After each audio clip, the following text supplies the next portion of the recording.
my name is Kate Codrington and welcome to Life an Inside Job. It's the podcast that helps to make your inside life a great place to be. This episode is all about sleep, and as I have had a challenging relationship with sleep over the last 17 years, I was really keen to talk to Sally because she knows masses about the physiology and the psychology of sleep from both a professional and a personal angle. Sally's an award-winning hypnotherapist and she uses rapid transformational therapy. She hosts the fabulous Menopause Mindset podcast, and she's the founder also of the Sleep Superpower Academy, which is her 12-week online course and community. And she's just hugely passionate about innovative approaches to health and well-being which support midlife and menopause transition. In our conversation, we cover sleep, how to get to sleep, how not to get to sleep, perimenopause, mental health, rest, and all kinds of other stuff too. So let's get into our conversation. Sally had so much great stuff to share.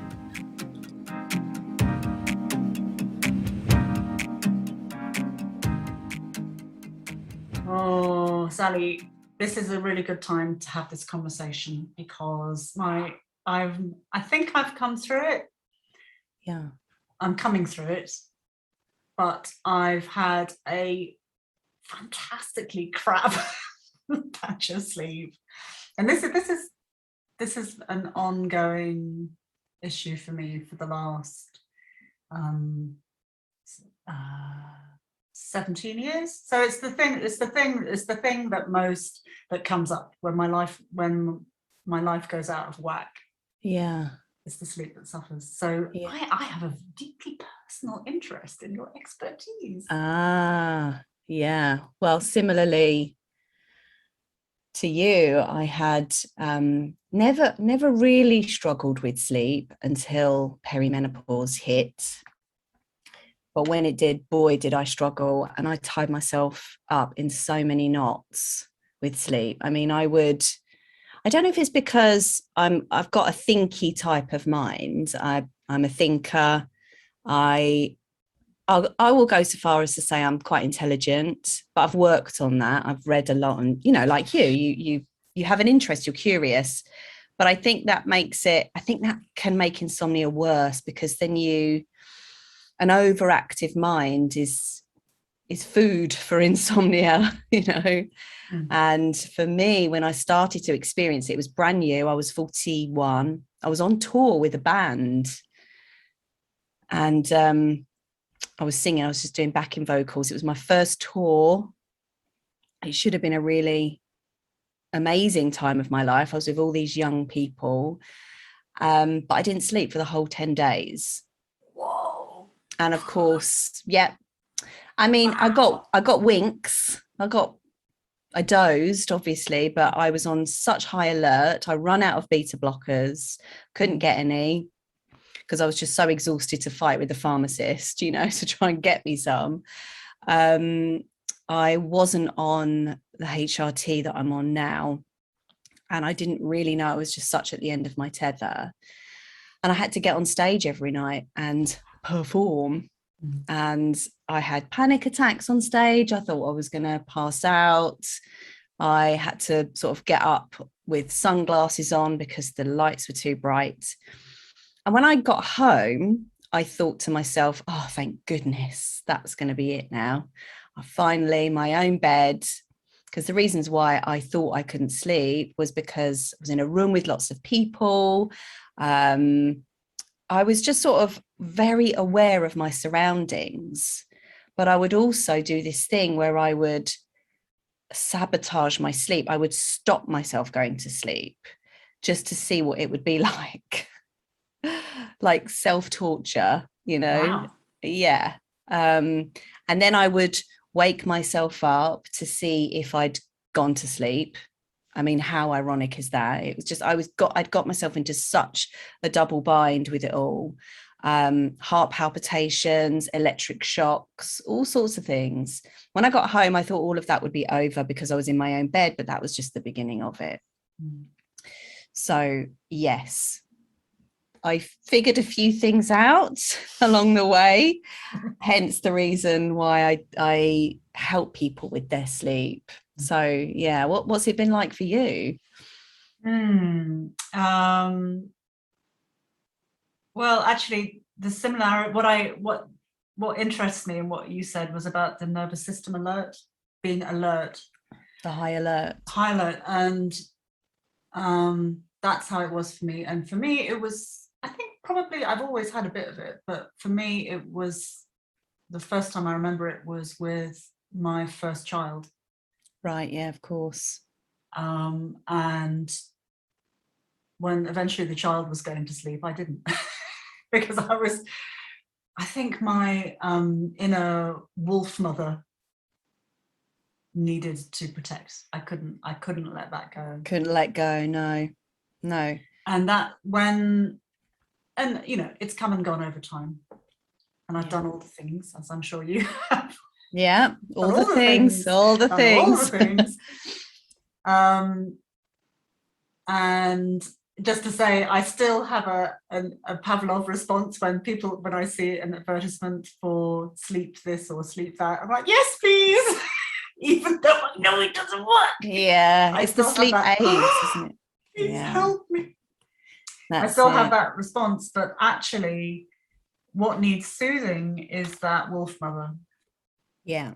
And the wolf mother no longer rarely operates in defense of my children, but she still has one eye awake.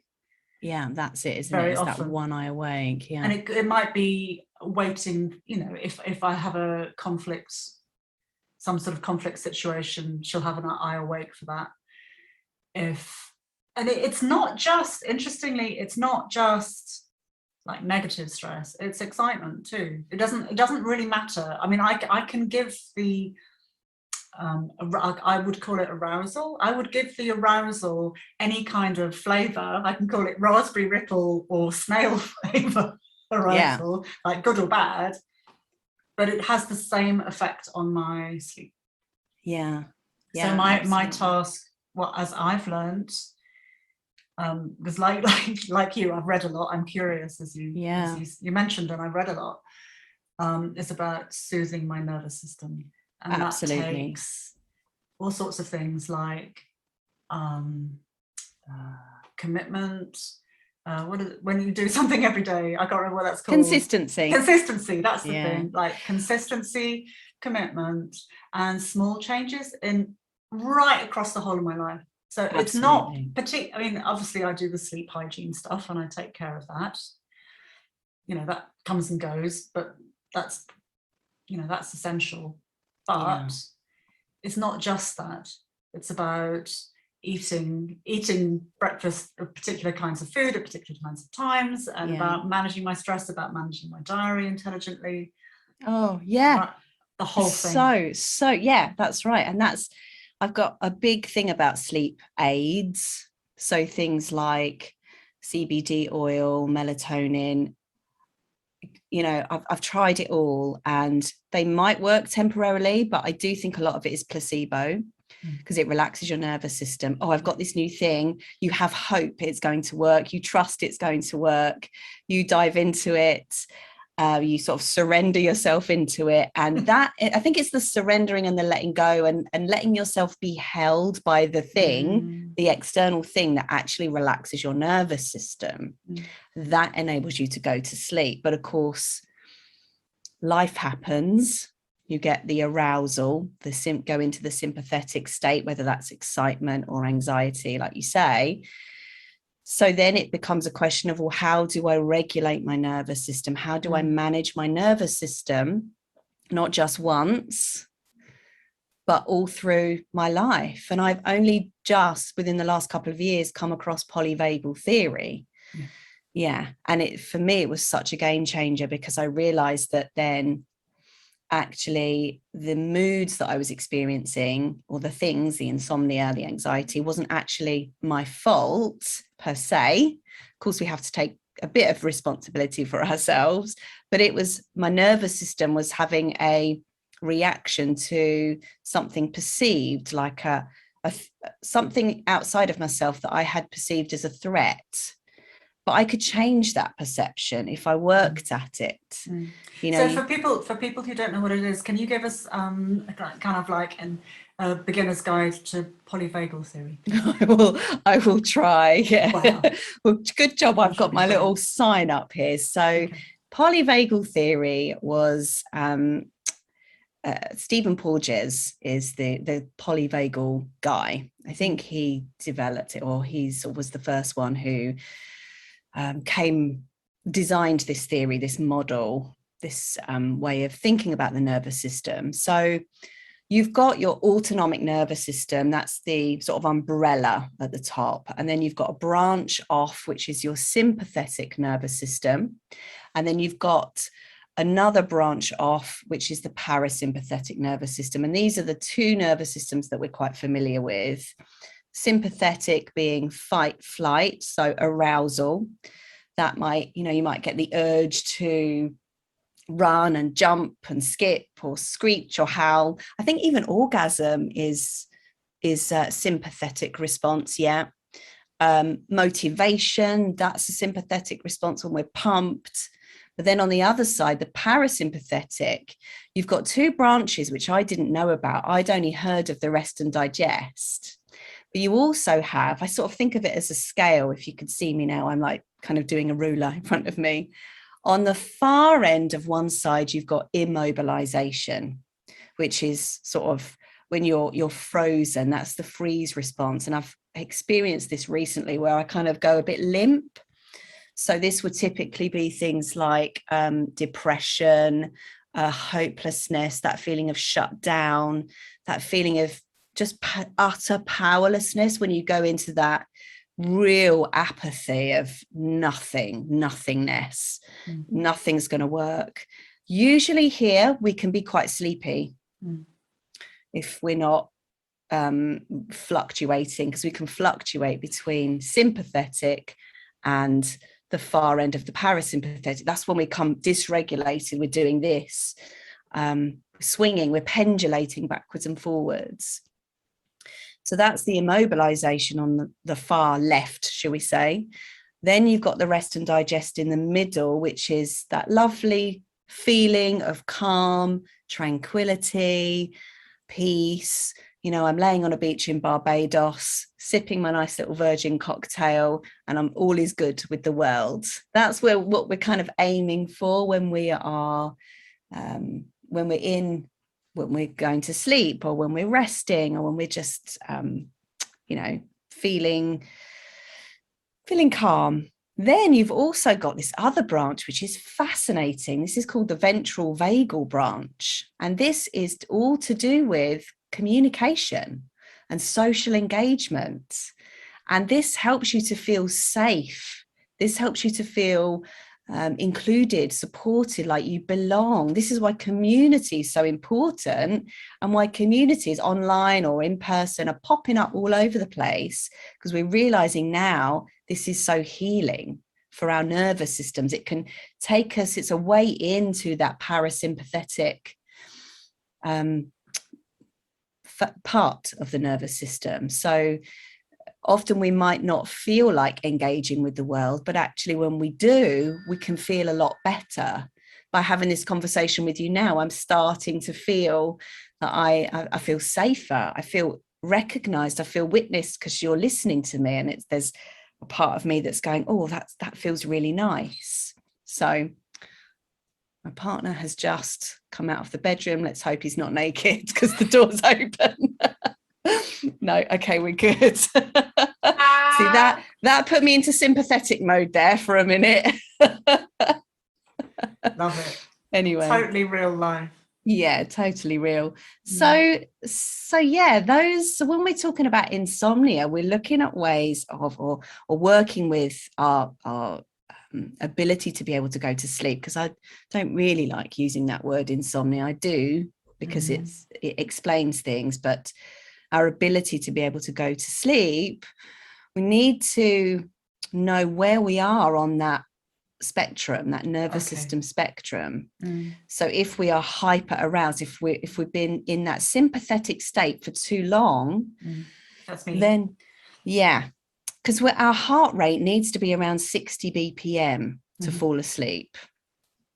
So if we're around 70 or 80, which I can be sometimes if I'm sitting on the sofa and I'm watching something that's like a car chase, then my heart rate will go up. So that's not a great place to start your bedtime journey, you know. So looking at where you are and how you are, if you're too far the other end, if you're immobilized, then you might be hypo, you might be in, what is it, hypo, there's a word for it, I can't remember, where you sleep too much, hypersomnia, that's it. Where people sleep a lot, and A still lot, very tired. yeah. That's right. So if you're that end of the spectrum, it's doing things within your capability that you've got right now to try to mobilize yourself a bit more. That might be orgasm, that might be going out for a walk, that might be doing the dishes, it might be putting a load of washing in, it might be, I don't know, looking at your phone or something just to get you up. This is so helpful, Sally. Thank you. Really, really interesting, because the conventional wisdom is, oh, you're stressed, you need to relax more. Yeah. And if you're hyper aroused, that's not going to be possible from a hyper aroused place. And if you're hypo, whatever it is, the word that we can't remember, just hypo, if you're or let's call it floppy, if you're really really floppy and exhausted and flat, you need to have more energy in your system in order to get to the relaxed place. Absolutely. It's working with where you're at. So meet yourself where you're at. If you're hyper aroused, if you're in that sympathetic state, it might just be, meditation might be a hop, skip and a jump too far for you. So how can you meet yourself where you're at? So if I'm climbing the walls with anxiety, it might be shaking, full body shaking, and just making a noise like that, or screeching or discharging. That's the word I'm looking for. Discharging that energy somehow. It might be screaming into a pillow. After I've discharged, then doing the breathing exercises are going to help, or sitting, maybe doing a bit of meditation or something, or going for a walk. Sometimes even going for a walk is not enough, because I sort of need to verbalize, I need to get it out verbally. So the other thing is, in both those extreme states, both the floppy place and the hyper stressed place, very likely we can't tell anymore what we need. Very likely, because in both cases we are to some extent dissociated from our body wisdom. Absolutely. It's like trying to stop road rage, isn't it? When somebody cuts you up, like, how are you going to stop that? So what do you recommend to your people then? Well, I think it's awareness.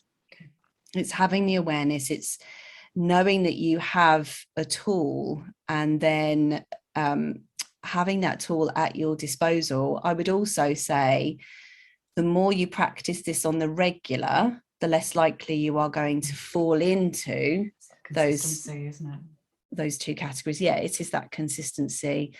That said, we can be going along quite happily in life and ticking over quite nicely, then something happens and it can throw us and we forget all of our tools. They go out of the window. I had a client the other day and she was like, please don't give me any more tools. I'm sick of tools. I just want to be fixed. I'm like, I hear you, but there's the drilling again. There's the drill of truth. Let me just put this on, change the setting so you don't hear it as much. I hear that you want a magic wand sometimes, don't you? You want somebody to just fix it for you so that you don't have to think about what it is that you've got to do. But ultimately, I suppose the responsibility does come down to you knowing what you need, because then you can ask for what you need.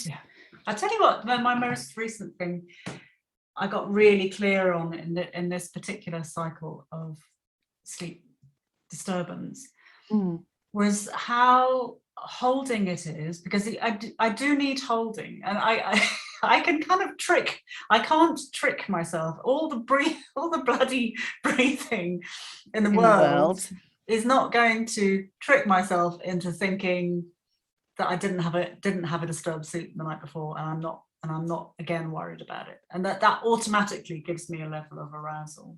Yeah. But what is holding is to have a plan. Yeah. So I have a sort of, if when I wake up, step 1 this, yeah, step 2 that, step 3 that. That's brilliant. And that the things that the steps change over time, but it's the idea that I know what to do. Yeah. And when you're in that sort of crisis of, oh my God, I've woken up, it's then that you pull on those steps, or you pull on what it is that you know. Yeah. Because it's no good sort of sitting there panicking. You will be making sleep more and more elusive. That's the irony. The more you panic about not sleeping, the more you push sleep away.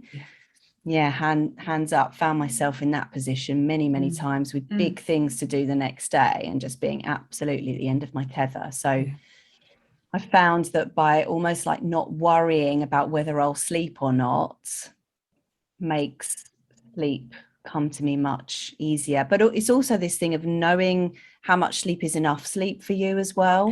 Because I think we get caught up, don't we? Talk more about that, because we've had little discussions about this before. So is there how much sleep is enough?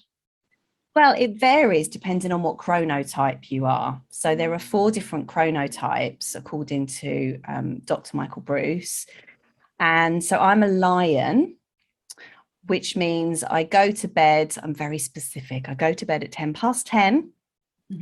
I wake up usually around 6, sometimes a bit earlier, sometimes a bit later. I never set an alarm now because my circadian rhythms are so strong that I'm literally like Cinderella. I just conk out at 10:10.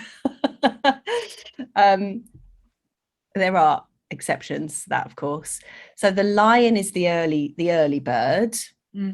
Then you've got the bear. The bear is 55% of the population, and they will be your sort of highly social types, quite chilled, quite relaxed. They would easily do a 9-to-5 job and live for the weekend and live for the evenings.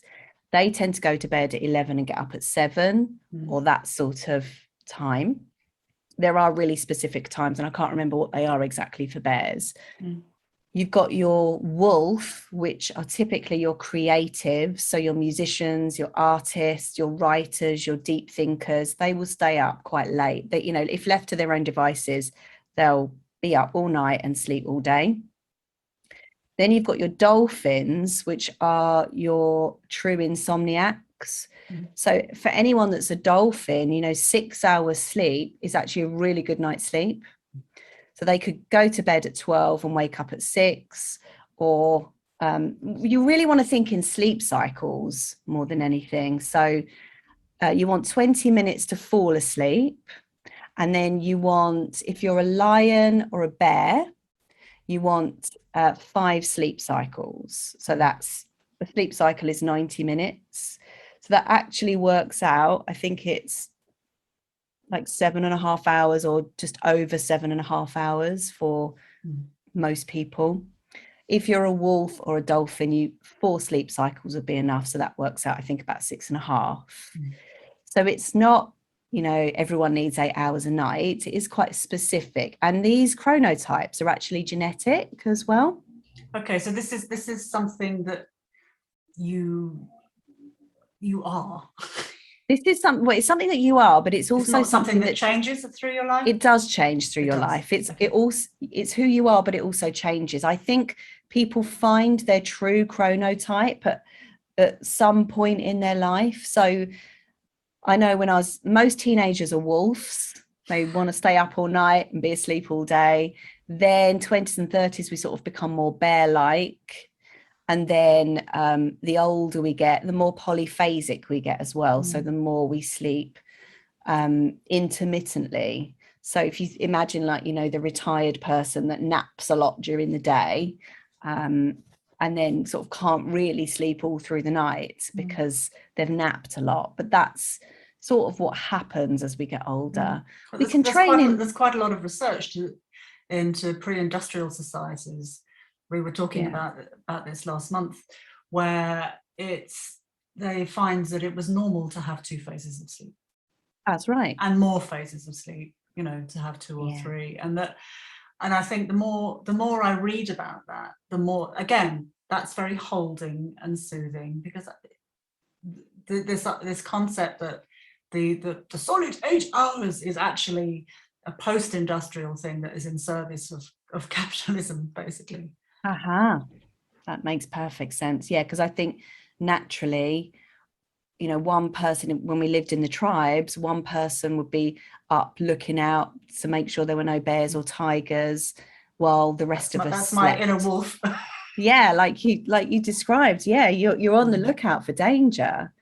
So it is, you're right, it's releasing all of that pressure to sleep.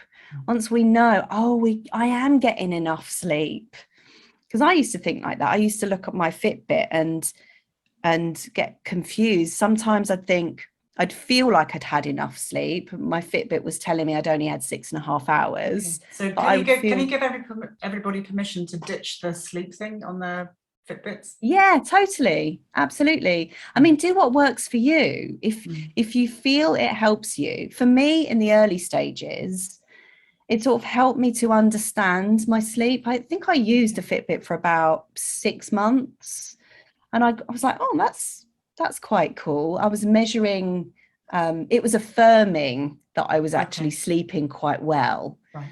And once I saw it there, I'd be like, oh, great, that's brilliant. I have an affirmation. I have something telling me that I'm sleeping quite well. Even though I was waking up quite a lot in the middle of the night, I could see that I was getting enough deep, enough REM and enough light sleep. So that was good enough for me. It doesn't matter how many times I wake up. And if I wasn't getting enough deep, so you need around 2 hours of deep, well, between 1 and 2 hours is enough. If I wasn't getting between 1 and 2 hours, then I'd be like, okay, what can I do to maybe improve that a little bit? And then it would be, all right, let's get back on the meditation. Let's do a bit more daydreaming. Let's do a bit more processing during the daytime so that my brain's not number crunching when it should be sleeping, things like that. And I think I don't use it now. I don't need to see what my sleep's doing now, because I fully trust that I know what I'm doing with it. I don't need that verification. Another thing that comes up around sleep is how rested we are in general. Yeah, you're right. And what again, somebody might say, oh, you need to rest more, or we all know that we need to rest more.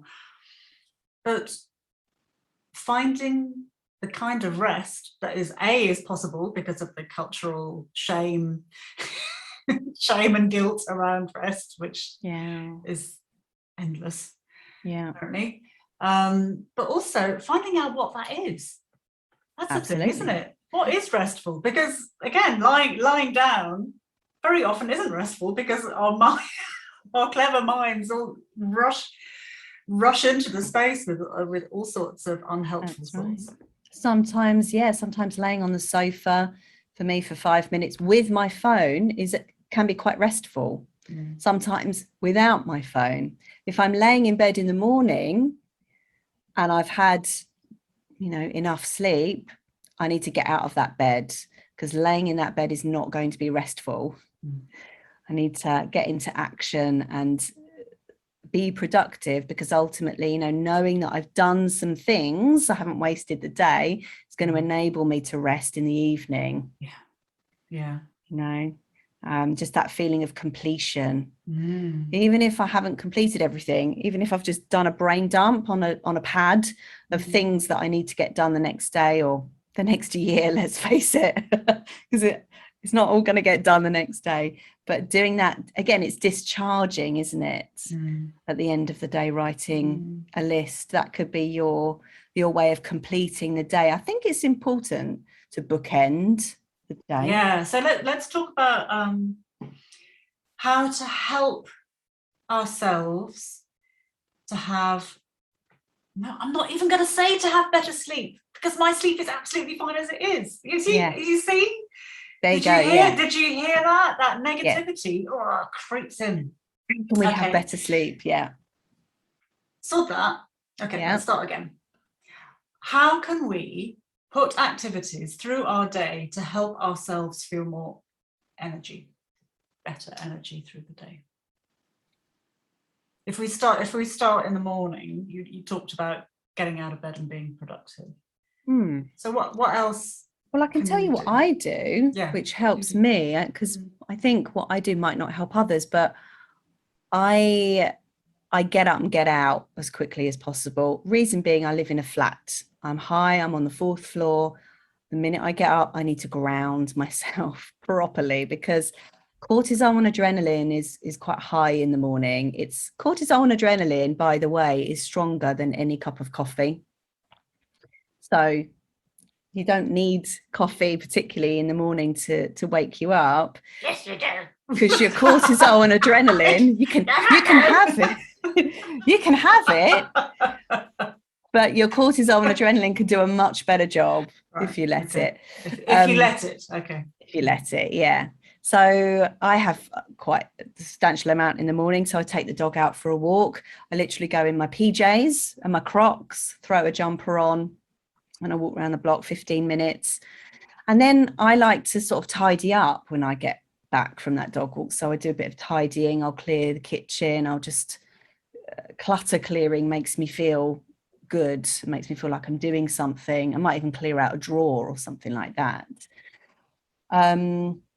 Sometimes I will go and have a cold shower, get ready, and then sit down and do my work. Sometimes I might go to the gym first thing in the morning. Or other times I might do yoga. Sometimes, rarely these days, but if I haven't slept particularly well, my body might not want to jump into action at all. So I will kind of get up and then go and lay on the sofa and do might do some Wim Hof breathing. I might do some square breathing.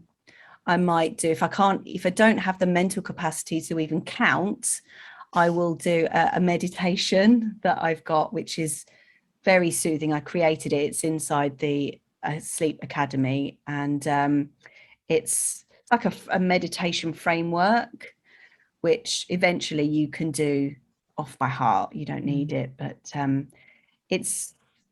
suppose it's a hybrid method from Emily Fletcher, the meditation teacher. She learned transcendental meditation, I believe, and it helps to induce that theta state. So I love that type of meditation, and I also love hypnosis recordings because they take you to that theta state, which is the precursor for delta wave sleep. So we need that. I love theta. It's just, that's where the magic happens. I don't know if you feel like that. You've got one foot in both worlds. I'm a Nidra fanatic, so yeah. Right, yeah, exactly that. Exactly. Nidra is fantastic for getting you into that theta state. So I will often do some kind of a theta meditation in the afternoon, because we have a natural dip in energy in the afternoon, and it's nice to go with that, you know, and I pop myself into bed, so I get my headphones, I get my sleep mask, and I'll just do that. Not all the time. I don't do it every day. I think if I'm in the thick of an insomnia period, then I would do that every day. And then for the rest of the time, it's really just keeping a check on those thoughts, or even like floating through the day a bit more mindfully. So rather than powering through the day, which can often happen if you're quite aroused, you know, you sort of stomp and grip through the day. I've really learnt to slow my movements down quite a lot. And I think compared to like some of my friends, I move really slowly. Like if I'm getting changed in the gym, I'll do it really slowly. And that has helped quite a lot. I drive a lot slower than I used to. Go around the supermarket a lot slower than I used to. Yeah, I try to anyway, you know. Yeah. And So it's sort of bringing that kind of thing is something that we can all do anytime we can just slow down. Yeah. And it doesn't cost anything. Yeah. It doesn't take any extra time. Yeah. And remembering that the whole world out there, I'm pointing out the window, the traffic, the social media, the news, the telly, everything in the mainstream world is inviting us to go faster and harder. Yeah.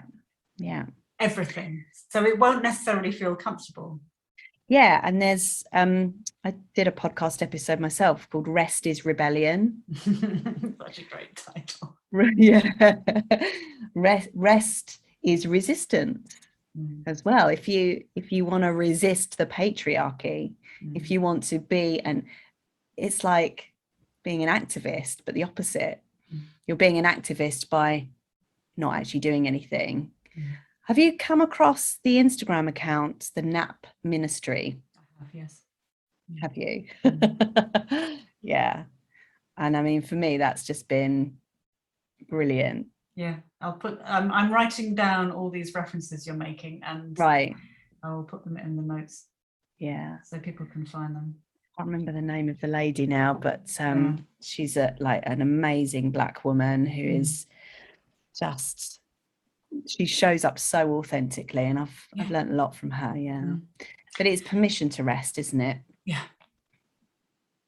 If anybody out there needs permission to rest, then you can just message us and we'll give it to you. We'll give it to you. We have little certificates. Send me a DM and I'll be, yes, of course you can rest. Go take 20 minutes. Doctor's orders. So you've got us through to about lunchtime. What about in the evenings? What does the evening look like to nourish your circadian rhythm? Well, yeah, I mean, evenings is a big one, because within your evening, what's really helped me is having a power down hour. So, and actually mine's a bit longer than that now, but it's we're not like iPhones. We can't just turn ourselves off. Some people are lucky, they just premenopausally, you know, I'm asleep.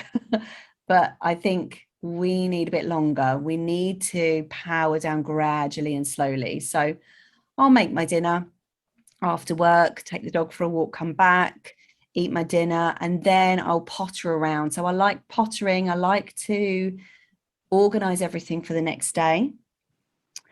I can't just sit on the sofa and watch telly. I mean, I do, and I do later on in the evening, but from sort of 7 until probably 9, I'm pottering, doing bits and bobs. Then I'll have a nice warm shower. So this is really part of my power down, is warm shower, put my creams on, put my HRT on, get my PJs on, and then I'll go in the kitchen and I will make a little snack. So some oatcakes, some peanut butter, something really comforting, and I really look forward to it. I try to avoid cakes and biscuits and things like that. Are you deliberately choosing protein?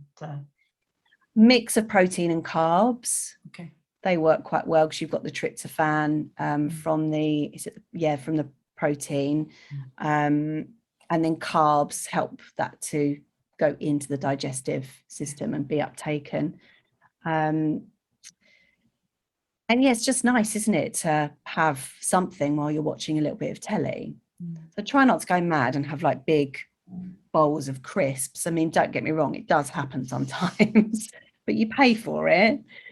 So and then I'll just sit on the sofa and watch. Is what you watch for me is really, really important.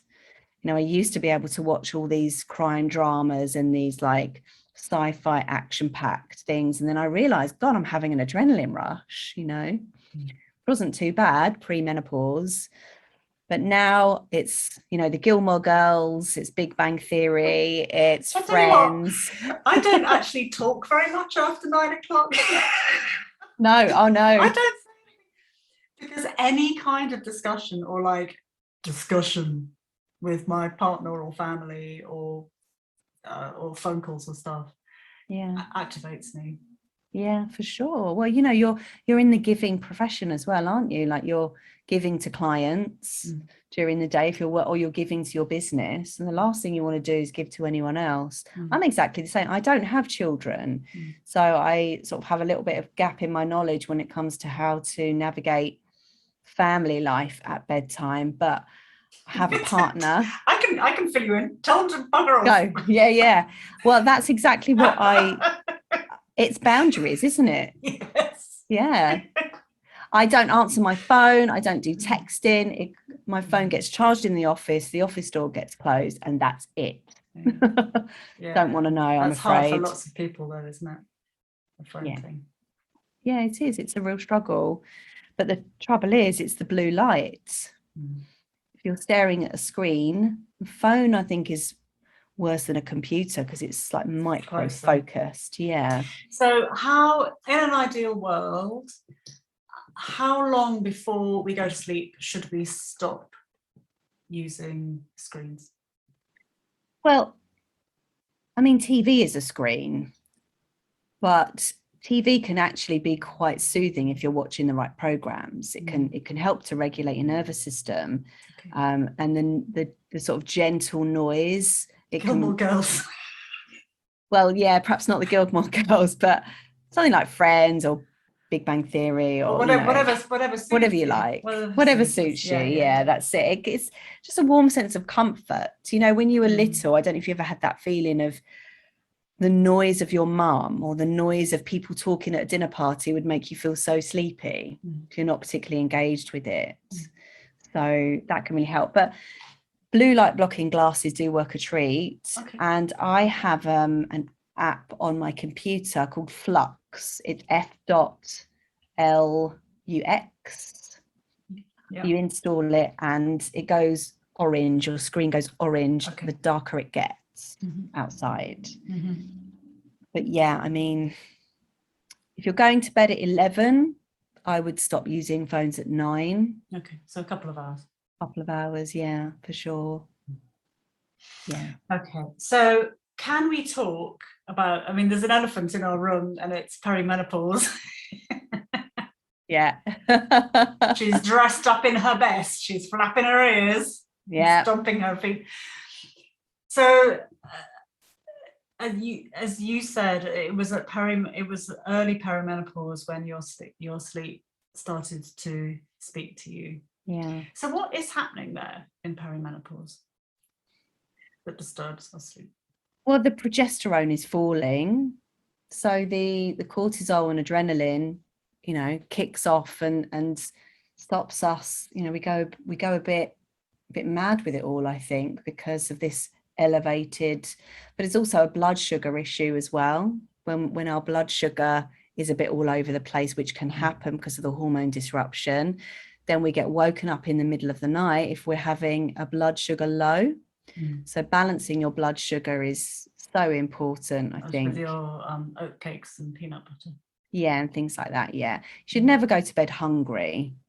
I mean, eating within a 12-hour window has been proven to be the best way of eating for sleep.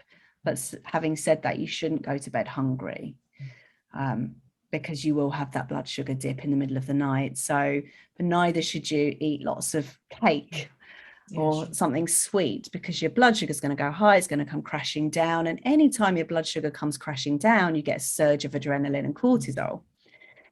So many people, that's why many people do struggle in the middle of the night, waking up and they can't get back off to sleep.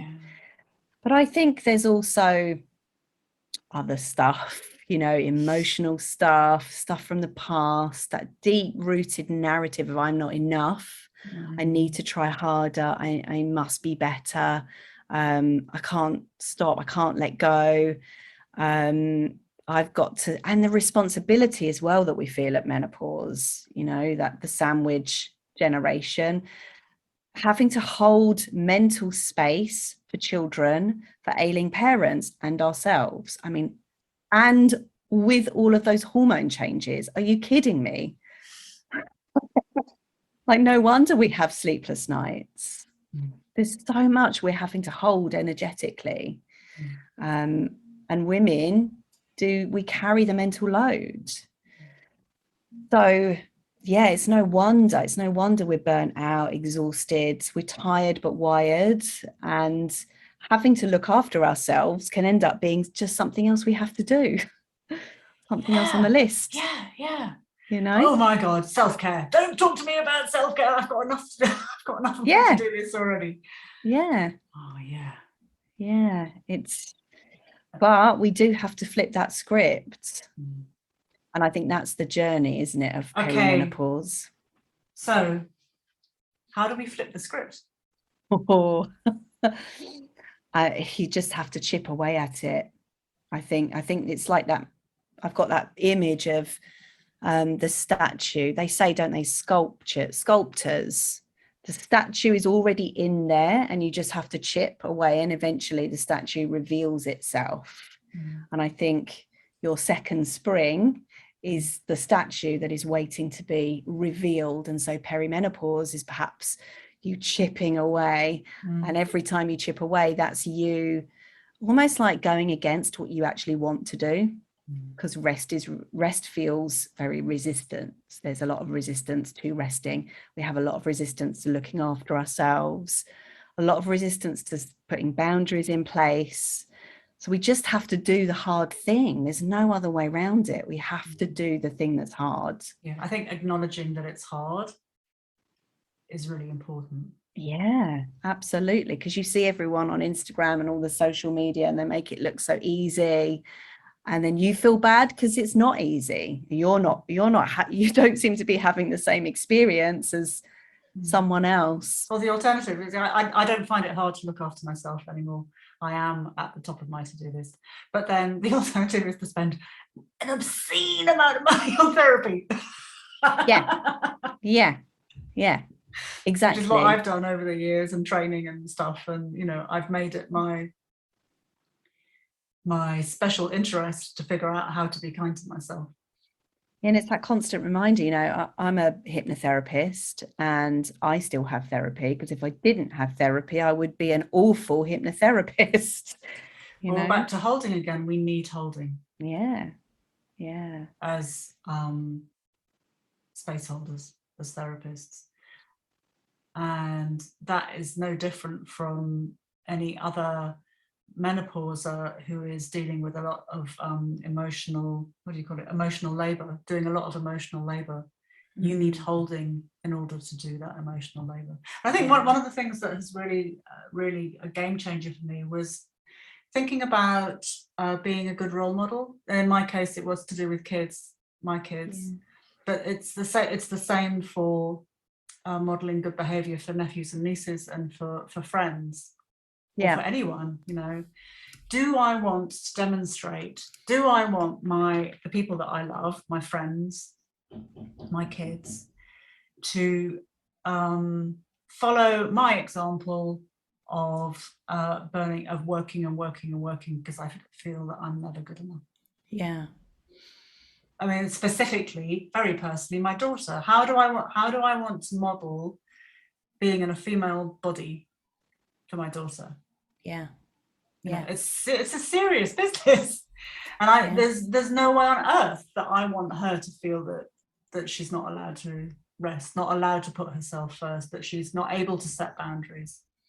Yeah, you know, or say it's no. It's a massive part of parenting is modeling good behavior. And, you know, it's been the savior of me. I've given all my worst habits, I've given up.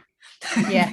Because I just don't want to pass them on to my kids. Yeah. But it's no different if you have friends who are suffering. You know, the best thing you can do is model great self-care yourself.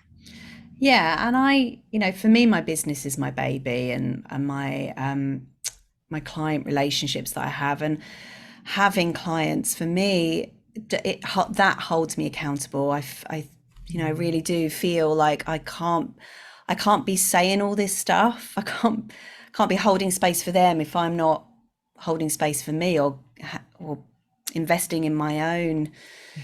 self-care and things like that. So yeah, that's what does it for me. I think anytime I do feel run ragged and burnt out and awful, I feel like such a fraud when I'm trying to hold space for someone else. Mm. So that gives me a little bit of a wake up call to Yeah. think, right, okay, come on, Sally, back to self care. But it is always that. I think we would bump up against that brick wall of burnout, and then we Yeah. come back to self Yeah. care, and then we bump up It's against it again. yeah, that's really good to remember that it's that the it is cyclical, and we have times when we're really sorted, like I'm so caring, I'm in love with myself, and then we fall off the wagon and we hit that wall, and then everything Yeah. goes to shit, Yeah. and we can't remember how to do it anymore. And Yeah. then we, as you say, we chip our way back into it. So when we do fall off the wagon, that's just part of it as well. It's just part of it. And I think we beat Mm. ourselves up, don't we? Oh, Yeah, I'm a yeah, bad person. I've failed. I'm terrible. And I should have known better. And yeah, have those thoughts, but don't beat yourself up for having those thoughts, mm. and try not to have those thoughts if at all possible, Mm. because you're not a failure. It's so normal. It's cyclical. We're taught by the patriarchy, aren't we, that things have to be a certain way. This is how it is, and if it's not that way, then it's wrong, and we need to get back on the wagon. And yeah, we do need to get back on, but we should never punish ourselves for being off it, Mm. because if we do that, then that's sort of adding more layers of self-harm, I think. Yeah. Mental self-harm. Mm. Now you Yeah. have a pretty spiffy looking program about sleep coming up. Can you say a bit about that? Yeah, so it's a 12-week online course and community. So I keep numbers quite small. There won't be any more than 14 people in the group. We cover all sorts of things. We cover things like self-sabotage, secondary gain, like what are you gaining from not sleeping as well, like what's going on there, because often that can, one of my clients, she was bullied a lot as a child, and her daytime was a very traumatic place to be, but the nighttime was peace and calm and spaciousness, and nobody was attacking her at nighttime. So when she was a child, she linked nighttime to happy and daytime to Mm. sad. Mm. So I helped her to sort of unglue herself from that programming so that she could now start to see nighttime as a safe, warm space, and nighttime as a place for her to rest and to let go, and then daytime as a safe space for her to live in, because she was no longer being bullied. And it's just telling that subconscious mind on repetition, you're not being bullied anymore. It's okay. It's safe for you to exist in the daytime now. So Mm. here you go. And nighttime is your time to rest. And there are lots of different things that people don't actually realize are keeping them up. Old stories from the past, especially if you've had like something's happened to you in the middle of the night, maybe your breathing slowed right down, or maybe you were sick in the middle of the night, maybe you choked in the middle of the night because you were asleep, and the mind creates a program that says, well, I must never go to sleep because I need to be on high alert, Mm. something bad might happen if I sleep. Mm. So we unpick all of that. Sorry, I've digressed totally. What else do? We look at nutrition, we look at lifestyle, we look at work-life balance. There's a whole module on doing the groundwork, which encompasses all the meditation techniques. It also encompasses a little mini masterclass on the chakra system and how we can work with the chakras to discharge and recharge our energy, depending on what's going on. Looking at reframing sleep. So the whole idea of, taking the pressure off ourselves to sleep. And finally, as well, we talk about connection, communication, and control. So how to let go of hyper control, where it might be safe for you to just let go of the reins a little bit. And all things like that. There's loads of stuff. It's really comprehensive. And It's really give us the comprehensive. dates. Yeah. So when does it open? When do you have to sign up? So and where? So the cart will open. the Sorry, it's so wanky, isn't it? The cart will open on the 7th of September. The cart closes on the 19th of September. Okay, so there's a little window where we have to get busy to join you. Okay. Yeah. I love the sound of it being a small group.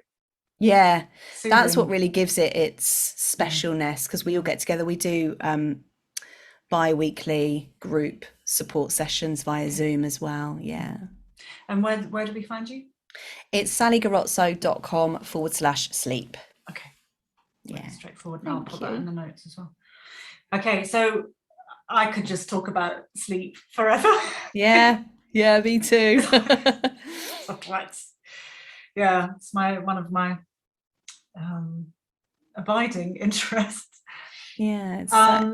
But we have to stop at some point because I need to go for a nap. Good. I give you full permission. Thank you so much. I want you to have that nap. That feels so good. I feel like I'm wearing a sort of nap crown or halo that I can polish. Anyway, but before I go off my nap, please can you give me your tippiest top tip for a gorgeous inside life? Oh, let me think about this. For a gorgeous inside life, I was just going to say put yourself first, but that's it's easier said than done, isn't it? Let me just feel into this. I think knowing that perimenopause isn't just what you do on the outside. It's not just I've got to eat better, I've got to exercise, I've got to rest, I've got to sleep. Yes, you do have to do all of those things, but there's an emotional element to perimenopause as well, which is so important. And I would just say, please don't ignore that. Like there's a part of you that is wanting to burst forth, and she might be confused, she might be angry, she might be apathetic, but let her have a voice and find out what it is she wants to say. Like what happened to her to make her feel this way as well. That just do the self-investigation if you feel called to. I think that's a really huge part of the perimenopausal journey. Yeah. I would totally agree with that one. Oh. No question. Yeah. Thank you so much, Sally, for your willingness to be vulnerable and present and share your experience and Thank you. your massive expertise in the area. I have learned so much from talking to you, and I have lots to research and to discover. Brilliant. Well, thank you so much for having me, Kate. It's been lovely. It's been so nice. It's been so easy to talk to you. It's a pleasure. If you want to find out more about Sally's sleep program and coaching, you can go to Sally Garozzo, that's SallyGarozzo.com, or you can find her on Instagram at Sally Garozzo Mind Mentor, and that's all one word. I'd love to hear what helps you to get to sleep or not, what's keeping you awake. So please pop over to Instagram, where I'm at Kate_Codrington, and tell me all about what you've enjoyed, what's working for you and what's not. If you have enjoyed the episode, I would be just so chuffed if you felt able to share it with a friend who needs some sleep, or if you left a review, that would just be brilliant. As long as you stayed awake, maybe we put you to sleep. Win-win.